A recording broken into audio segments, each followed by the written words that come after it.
All right, we're joined here by, well, a guy that I know pretty well because he played for the Carolina Panthers, but former Carolina Panther running back and Oregon Duck, and currently the Bleav host of Sco-ing Long. Good evening, Jonathan Stewart. How are you doing today, sir?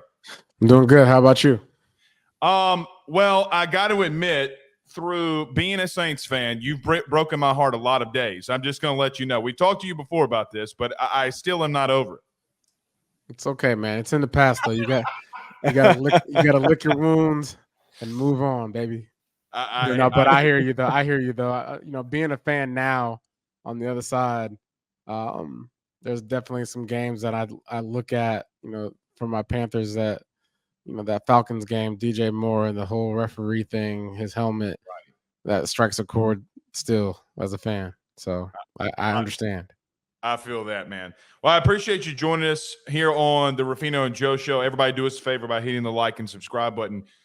Jonathan, a big change coming to the Oregon Ducks here, especially with Dan Lanning. And I want to spend a little time on Dan, but just off the top, what are your thoughts about Oregon moving over to the Big Ten? I'm excited, man. Dylan Gabriel right now, is obviously the favorite as far as quarterbacks in the nation. And let alone Big Ten. I think, going into the Big Ten, University of Oregon has the upper hand. The quarterback play and the way that Oregon, plays ball and Dan Lanning's, aggressive nature when it comes to how he likes to call games. I feel like we're gonna take off pretty well. Big Ten is obviously on a national presence. And it's a great opportunity for the University of Oregon to really showcase, themselves as, a powerhouse.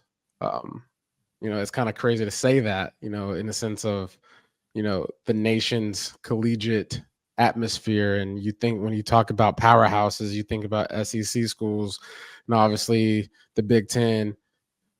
I mean, the Big Ten right now has made a huge leap in the department of, powerhouses, adding, the 4 Pac-12 schools into the mix.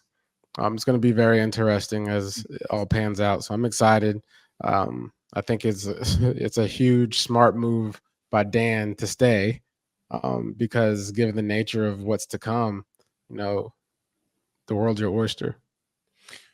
Going off of that very quickly, my bad, but going over that really quickly, look, Dan Lanning was pursued this offseason, or I guess there's no really offseason anymore, but was pursued this offseason to go elsewhere. And then he writes on a whiteboard saying basically what Leonardo DiCaprio said in Wolf of Wall Street: I ain't leaving.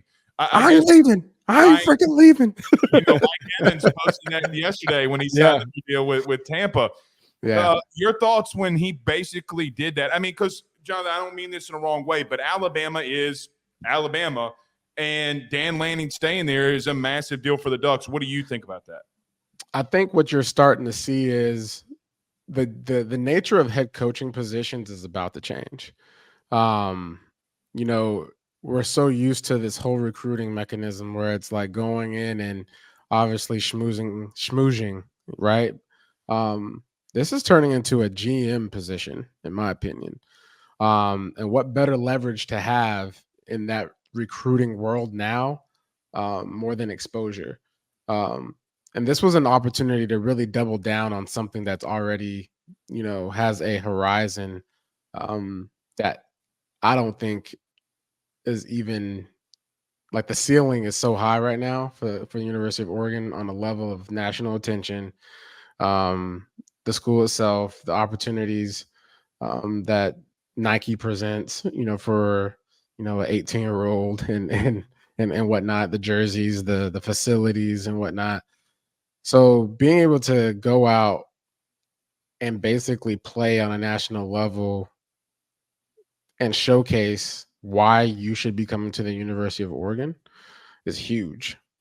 So, I mean, I think what you see Alabama, like you saw Alabama and Ohio State coach, like they say, hey, look, I'm done here. Like they don't want to deal with this whole GM like switch, basically. In my opinion, that's a lot of work. Like, I don't need to, like, I'm like, and you look at Nick Saban, Like, I'm Nick Saban. This is Alabama. Why do I need to work extra hard moving forward to make sure that I get the right players here? It's Like, interesting. I've already built and established something. I don't need to establish anything else. And so I think that's kind of like the challenge going forward for these coaches is, are you willing to put on this new GM cap? It's interesting. Over 30 new positions have been brought into college football, most of them named general managers. We've had 30 of them in college football that have changed. Go ahead, Joe. What do you think? I was just going to jump in here on, you're talking about this general manager approach that he has. He has been one of the more active coaches in the transfer portal, extremely, extremely active. Do you think that this is sustainable? Do you think that eventually he needs to maybe focus? He's done a great job in high school recruiting, tremendous job. But do you think that the level of new faces that he brings in every single year is something that he can do every single season? Why do you think maybe it can work? I think it is sustainable to a certain extent, and especially if you have the right staff, right? If you are able to delegate the appropriate way, because it is a lot of man hours and it is a lot of traveling and relationship building, which is what he's really good at, and has proved to establish himself as one of the top coaches in the nation. So there's a lot of variables that need to be added, I believe, to continue for it to be sustainable. But I also think it kind of alleviates the pressures of what he's going to have to accomplish going into the Big Ten. That's kind of the whole like national attention and all those types of things. Like, hey, doesn't have to work hard. He's going to have to work hard, obviously, but in the sense of selling why you need to come to the University of Oregon, it's a little bit different now, because now you're a competition level. The competition that you're facing week in and week out gives guys an opportunity to be showcased differently. Whereas before, you're playing against certain teams that don't measure up, right? You can make the case, for, I don't know, like I look at guys like Rome what's his name? Dunze. Yeah. Yeah. Great player, but I think one of the things I have struggles with him for is, what was he playing against? Who was he playing against to put up those numbers? And so like being able to establish yourself in a conference like the Big Ten and the level of play week in and week out, you're basically telling a player, hey, come to this school because we are the better school within the Big Ten now. You know what I'm saying? That's the approach. That's the mindset. From a head coaching, brain, and being in the Big Ten and being on a national level alleviates the pressures of, what do I have to sell this cat to get him here? So I think it's a little easier from that vantage point. BetOnline remains your top spot for all of your live betting action and contests. NFL, college football, UFC, NHL are all in full swing. BetOnline is your number one source for wagering news, odds, trends, and predictions, with both desktop and mobile access at any time. Head to BetOnline today and use promo code Bleav, that's BLEAV, for 50% off your first deposit. That is a 50% welcome bonus. Bet online, where the game starts. Jonathan, a lot of changes around college football are happening, and I think that you might have a little bit more insight into this because you played in the NFL for a long time and in college football. The new microphone in the helmets that is being passed in college football, obviously the NFL has been using it for a long time. Let me ask you a two-part question here. Number one, how smart is this for college football to enact this, the microphones in the helmet, obviously with the Michigan stuff that happened? But secondly, you've been in an offense and have a quarterback where the coach can talk to him and being in a huddle and things like that. What side of the position, or like what position group or what side of the football do you think that benefits more, and how big do you think this might be for college football? I mean, that's kind of hard to say, right? I mean, it's there for a reason because it benefits both sides of the ball. Um, you know, and I think, we saw last year with Michigan and everything that went down there with the whole, steal or the sign stealing and whatnot. But basically, it just eliminates for the offense um, their being exposed, right? In the sense of what they're dialing up in play calling, and but also being able to play faster. But it also puts a little bit more pressure on the quarterback to be able to like hear the play and then articulate it and pass it along to the rest of his teammates. Right. Because no longer, I mean, unless they're still doing signs and whatnot on this, you can still do both, right? Have signs on the field so that way it's not all on the quarterback. But I mean, I think it's great because it just kind of speeds the game up and it gives more control to a quarterback that is capable of, articulating and communicating to his team. And same on defense, right? Like defensive coordinator, if he's in the box, like able to see something last minute, like personnel change and stuff like that, like that's huge for a defense. Like, hey, look, 49 just came in the game. Oh, shoot. Like 49 just came in the game. I wasn't looking because I was on the ground and I was tired. I don't know. Right. So, like, there's a lot of things that can really help both sides of the ball. Because communication is key, especially on defense, being able to talk, being able to get guys aligned properly. And so you eliminate, the the communication factor of how am I getting, information from my coach to help my team and get guys in, the right space. And I look at Luke Kuechly. Luke Kuechly did that so well for us.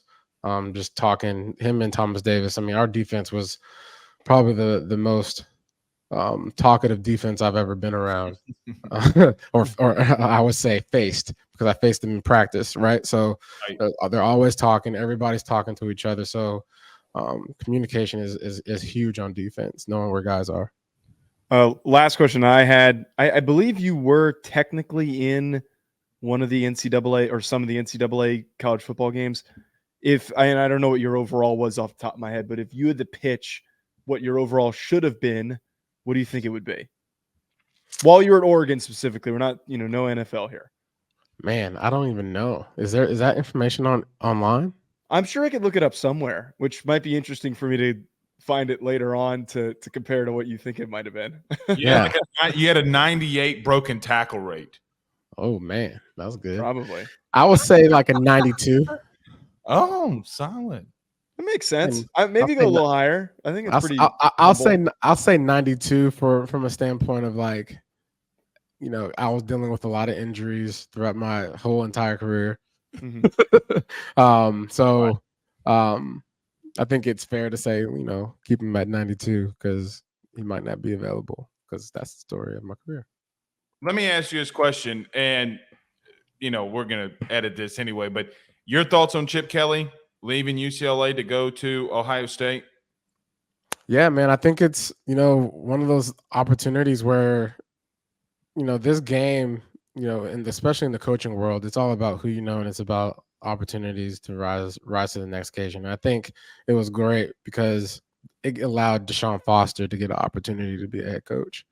And I think Chip Kelly, obviously leaving, probably knew that would be an opportunity for him. So I think, it's, for some people that might think, oh, he left us or whatever, but maybe the culture needed the change, right? Maybe UCLA needed, a new face for the, the new recruits, the young kids that are on that squad in that locker room. And obviously it seemed like it was a good selection because I saw nothing but good things to be said from the players about Deshaun Foster when he got the job. Right.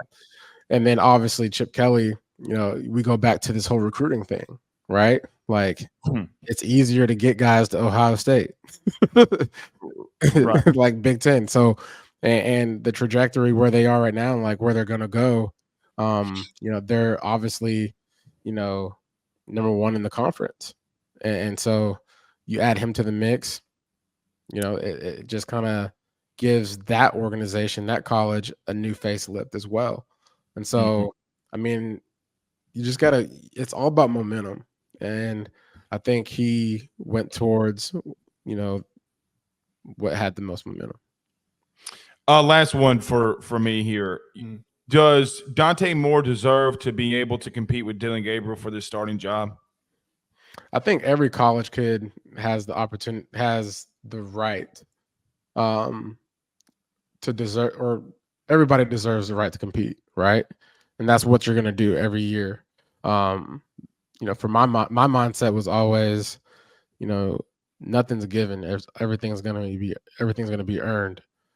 So I'm pretty sure, like, as far as does people deserve the right to compete? Everybody deserves the right to compete, but there's only going to be one deserving of the actual spot. So I always love a good competition because it just brings out the best out of all the players. So, I Bleav Dillon Gabriel wins this competition? Absolutely. Right. But, I think, his mindset should be it's a competition as well, because he should be always learning and growing. And that's kind of one of the things that I liked about Bo Nix is, his love for the game. Right. You saw it through and through. Like, his love to compete and to get better. That's what's going to make him a pretty good quarterback at the next level. Are those intangibles. And I think one of the things that will solidify him, within 2 years to be a quarterback or a starting quarterback in this league is his understanding of who he is. Right. Play within yourself. Don't do anything that's not you. Just trust it. And there's several quarterbacks in the league that have made a huge impact by playing that way. Jonathan Stewart, former Panther, former Oregon Duck, and Sco-ing Long podcast. Thank you so much for joining us, brother.